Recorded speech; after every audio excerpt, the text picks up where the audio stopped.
عالم اسلام کی پہلی خاتون وزیر اعظم دختر مشرق بے نظیر بھٹو کو شہید ہوئے 12 سال گزر چکے، لیکن ان کے قاتلوں کو آج تک سزا نہیں ہوئی۔ اس حوالے سے سینئر صحافی اور اینکر سہیل ورائش نے روزنامہ جنگ میں خصوصی مضمون لکھا ہے۔ آئیے میں آپ کو یہ مضمون منو سناتی ہوں تاکہ جو لوگ پڑھ نہیں سکتے وہ سن لیں۔ دوستوں، اگر ابھی تک آپ نے ہمارا چینل لائک اور سبسکرائب نہیں کیا تو پہلے ہمارے چینل کو لائک اور سبسکرائب کریں اور نیچے دیے گئے بیل آئیکن کو لازمی دبائیں تاکہ ہماری معلوماتی ویڈیوز آپ کو دیکھنے اور سننے کو ملتی رہیں۔ شکریہ۔ سہیل ورائچ اپنے مضمون 27 دسمبر یوم شہادت بے نظیر بھٹو میں لکھتے ہیں، عزب خدا کا، ایک نہیں، دو نہیں، بلکہ 10 نہیں، پورے 12 برس گزر گئے۔ پاکستان کے 21 کروڑ عوام مسلم امہ کی پہلی منتخب وزیر اعظم بے نظیر بھٹو کے قاتلوں کو سزا نہ دے سکے۔ کیا عدلیہ، کیا انتظامیہ ان 12 برسوں میں کسی ایک بھی مظلوم کو قانون کے ذریعے منطقہ انجام تک نہ پہنچا سکے۔ ان 12 برسوں میں کئی وزیر اعظم آئے، کئی چیف جسٹس آئے اور کئی فوجی سربراہ بھی آئے، مگر پاکستان کی 72 سالہ تاریخ کی سب سے بڑی دہشت گردی کے مجرموں پر کوئی ہاتھ نہ ڈال سکا۔ ان 12 برسوں میں خود بے نظیر بھٹو کی جماعت برسر اقتدار آئی، نون لیگ آئی اور اب پی ٹی آئی برسر اقتدار ہے، مگر اس گناہ کبیرہ کے حوالے سے اب بھی نتیجہ وہی ڈھاک کے 3 پات۔ شہید بے نظیر بھٹو کے قتل پر پارلیمنٹ نے اقوام متحدہ سے باقاعدہ انکوائری کروائی۔ اس حوالے سے پاکستان نے اخراجات بھی برداشت کیے۔ اقوام متحدہ نے اس قتل پر تفصیلی رپورٹ دی، اس قتل کے سیاسی، معاشی اور بین الاقوامی پہلوؤں پر تفصیلی روشنی ڈالی، مگر حکومت پاکستان نے اس رپورٹ پر تحفظات کا اظہار کرتے ہوئے اسے سرد خانے کی نظر کر دیا۔ حالانکہ اس رپورٹ میں واضح طور پر بعض اشخاص اور اشاروں پر اس قتل کی بالواسطہ ذمہ داری ڈالی گئی تھی، مگر سارے کے سارے ذمہ داران تفتیش اور ڈائریاں بھگت کر آزاد زندگی گزار رہے ہیں۔ اب ان سے کوئی باز پرس کرنے والا بھی نہیں۔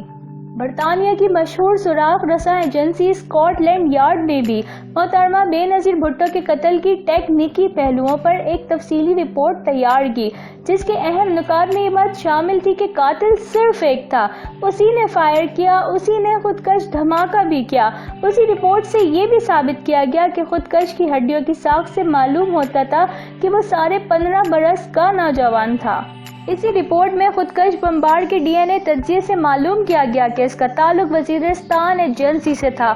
اسکاٹ لینڈ یارڈ کے ماہر سرجنز نے یہ بھی نتیجہ نکالا کہ محترمہ کی شہادت گولی لگنے سے نہیں ہوئی، بلکہ خودکش دھماکے کے دوران جب وہ اپنا سر نیچے لے کر جا رہی تھیں، ان کو گاڑی کا اسکیپ بیج لگا جو سیدھا ان کے سر میں گھسا اور اسی لمحے ان کی موت ہو گئی۔ ایکس رے رپورٹ سے یہ بھی ثابت ہوا کہ محترمہ کے سر میں ہونے والا سوراخ گولی کے نشان سے 5 گنا بڑا تھا۔ پاکستان کی تحقیقاتی ایجنسیوں نے محترمہ بے نظیر بھٹو کے قتل کا کھوج لگانے کے لیے انتہائی پیشہ ورانہ اور ٹیکنیکل انداز میں کام کیا اور اس حوالے سے رپورٹ بنائی۔ جے آئی ٹی نے عینی شاہدین کے بیانات، ملزمان کے خفیہ بیانات، ملزمان کے فون کالز کا تجزیہ، ڈی این اے کا موازنہ، موبائل فون کی رپورٹس اور آئی ایس آئی کے بیانات کا مکمل اور تفصیلی جائزہ لیا۔ شواہد سے ظاہر ہوا کہ 2 کزنز ملزمان حسنین گل اور محمد رفاقت بے نظیر بھٹو پر راولپنڈی کے حملے میں خودکش بمبار کے مددگار تھے۔ ان دونوں نے قاتل کو رہنمائی، فائنانس اور سہولیات فراہم کی۔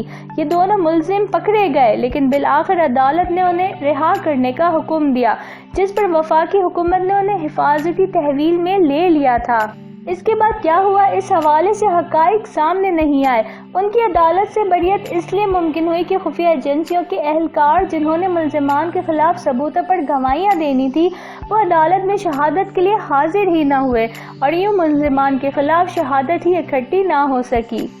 یہ بھی کہا جاتا ہے کہ ان گواہوں کو جان سے مار دینے اور ان کے خاندانوں تک کو اڑا دینے کی دھمکیاں دی گئی تھیں۔ خودکش حملہ آوروں کی فراہمی اور ان کے لیے دھماکہ خیز جیکٹوں کا انتظام نصر اللہ، عباد الرحمان، نادر عرف قاری اسماعیل، عبداللہ عرف صدام اور فیض محمد عرف قصہ کٹ نے کیا۔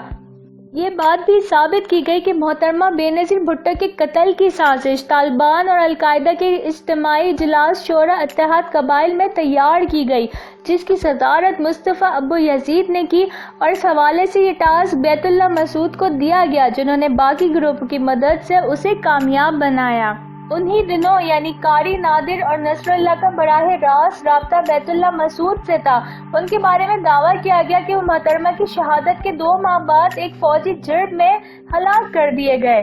البتہ شبہ یہ پایا جاتا ہے کہ وہ پہلے سے گرفتار تھے، ان سے اعترافی بیانات لے کر ہی انہیں پار لگایا گیا، لیکن اس شبے کا کوئی دستاویزی ثبوت نہیں ملا۔ اگر ان دونوں کی تفتیش مکمل ہو جاتی تو بینظیر بھٹو قتل کا کیس ایک کڑی سچائی لے کر سامنے آ جاتا۔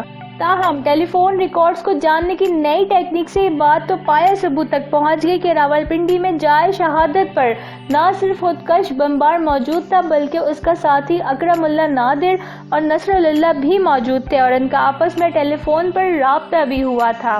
12 برس گزر گئے، عدالتوں میں کوئی فیصلہ نہ ہو سکا، کبھی گواہ ڈر گئے تو کبھی شہادت ہی نہ ہو سکی، جج خوفزدہ ہو گیا یا اس کو بھی قتل کر دیا گیا۔ پاکستان کی تاریخ کا یہ سب سے بڑا مقدمہ آج بھی ریاستی نظام سے جڑ رہا ہے، اور یہ سوال کر رہا ہے کہ نظام اتنا ہی بے بس ہے کہ یہ ثبوت، شہادتیں اور علم ہونے کے باوجود سب بے بس ہے۔ اگر اس ملک کی 2 دفعہ وزیر اعظم رہنے والی بینظیر بھٹو کو انصاف نہیں مل رہا تو عام آدمی کا بھلا کیا حال ہوگا؟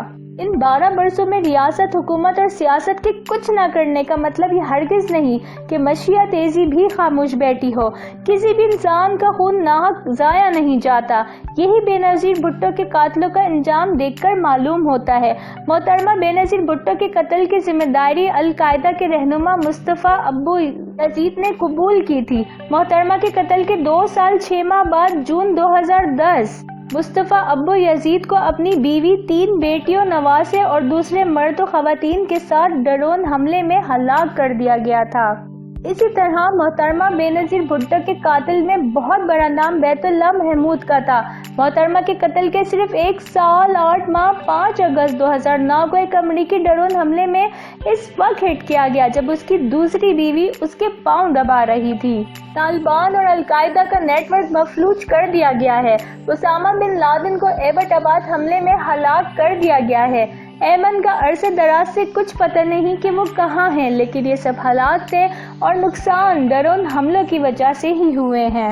ریاست پاکستان نے محترمہ بینظیر بھٹو کی شہادت کے بارے میں نہ کوئی رد عمل دیا، نہ کسی ایک بھی شخص پر حملہ کیا، نہ کسی کو سزا دلوانے کی کوشش کری، اور نہ ہی کسی کو نشان عبرت بنانے کا ارادہ کیا۔ سوال یہ پیدا ہوتا ہے کہ ریاست نے یہ رویہ کیوں رکھا؟ کیا بینظیر بھٹو پاکستان کی شہری نہ تھی جن کے جان و مال کے تحفظ کی ذمہ داری ریاست پر تھی؟ کیا وہ 2 بار پاکستان کی وزیر اعظم نہیں رہی؟ کیا دہشت گردی نے ان پر حملہ اسی لیے کیا تھا کہ وہ تیسری بار وزیر اعظم بن کر طالبان کے لیے خطرہ نہ بن جائیں؟ کیا ریاست کے لیے ضروری نہیں تھا اور اب بھی کہ بینظیر بھٹو کے قاتلوں کو انجام تک پہنچائیں؟ گواہوں اور عدالتوں کو تحفظ دیں، وکیلوں کی حفاظت کریں۔ افسوس کہ ریاست نے ابھی تک ایسا نہیں کیا۔ کل کو تاریخ کی ریاست میں ریاستی اعمال اسے اپنا خوف قرار دیں گے یا پھر ریاست کی کمزوری۔